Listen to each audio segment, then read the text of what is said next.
अथ 9. सर्गः।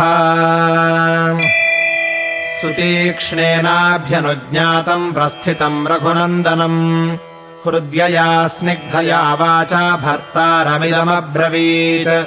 अधर्मम् तु सुसूक्ष्मेण विधिना प्राप्यते महान्, निवृत्तेन च शक्योऽयम् व्यसनात् कामजादिह।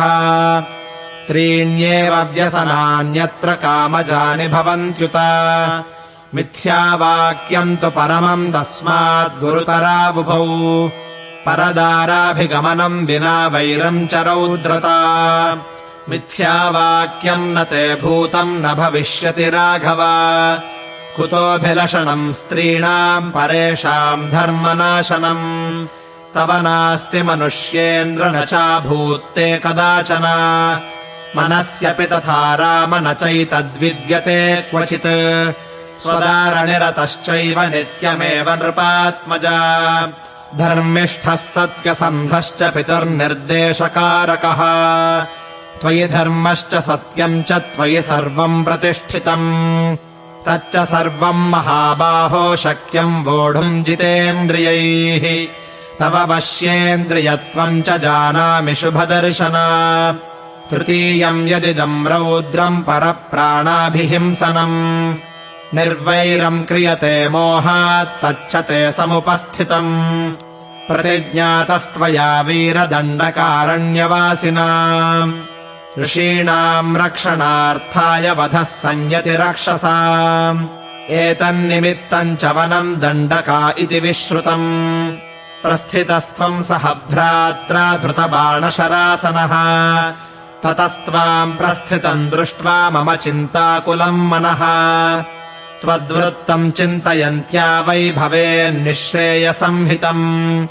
न हि मे रोचते वीरगमनम् दण्डकान् प्रति।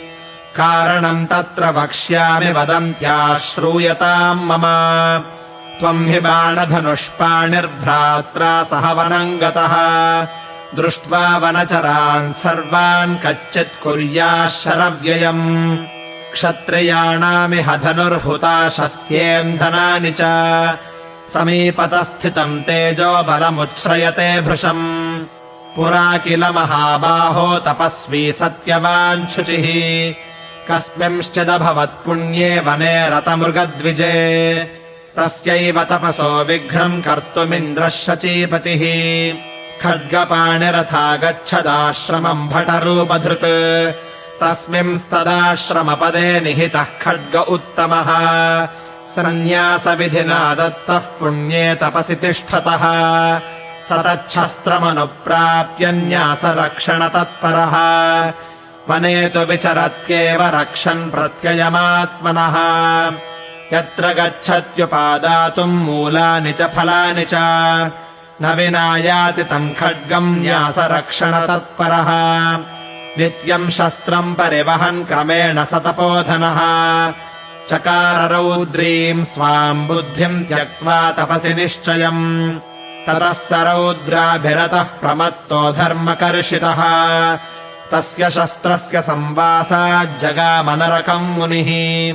एवमेतत्पुरावृत्तम् शस्त्रसंयोगकारणम्। अग्निसंयोगबद्धेतुः शस्त्रसंयोग उच्यते। स्नेहाच्च बहुमानाच्च स्मारये त्वान्न शिक्षये। न कथञ्चन सा कार्या गृहीतधनुषा त्वया। बुद्धिर्वैरम् विना हन्तुम् राक्षसान् दण्डकाश्रितान्। अपराधम् विना हन्तुम् लोको वीरनमंस्यते। क्षत्रियाणाम् तु वीराणाम् वनेषु नियतात्मनाम्। धनुषा कार्यमेतावदार्तानामभिरक्षणम्। क्व च शस्त्रम् क्व च वनम् क्व च क्षात्रम् तपः क्व च। व्याविद्धमिदमस्माभिर्देशधर्मस्तु पूज्यताम्। कदर्यकलुषा बुद्धिर्जायते शस्त्रसेवनात्। पुनर्गत्वा त्वयोऽध्यायाम् क्षत्रधर्मम् चरिष्यसि। अक्षया तु भवेत् प्रीतिः श्वश्रूश्वशुरयोर्मम।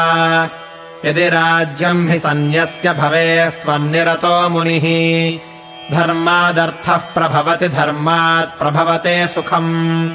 धर्मेण लभते सर्वम् धर्मसारमिदम् जगत् आत्मानम् नियमैस्तैस्तैः कर्षयित्वा प्रयत्नतः प्राप्तये निपुणैर्धर्मो न सुखाल्लभते सुखम् नित्यम् शुचिमतिः सौम्यचरधर्मम् तपोवने सर्वम् तु विदितम् तुभ्यम् त्रैलोक्यामपि तत्त्वतः स्त्री चापलादेतदुपाहृतम् मे धर्मम् च वक्तुम् तव कः समर्थः विचार्य बुद्ध्या तु सहानुजेन यद्रोचते तत्कुरु माचिरेण इत्यार्षे श्रीमद् रामायणे वाल्मीकीये आदिकाव्ये अरण्यकाण्डे 9 सर्गः।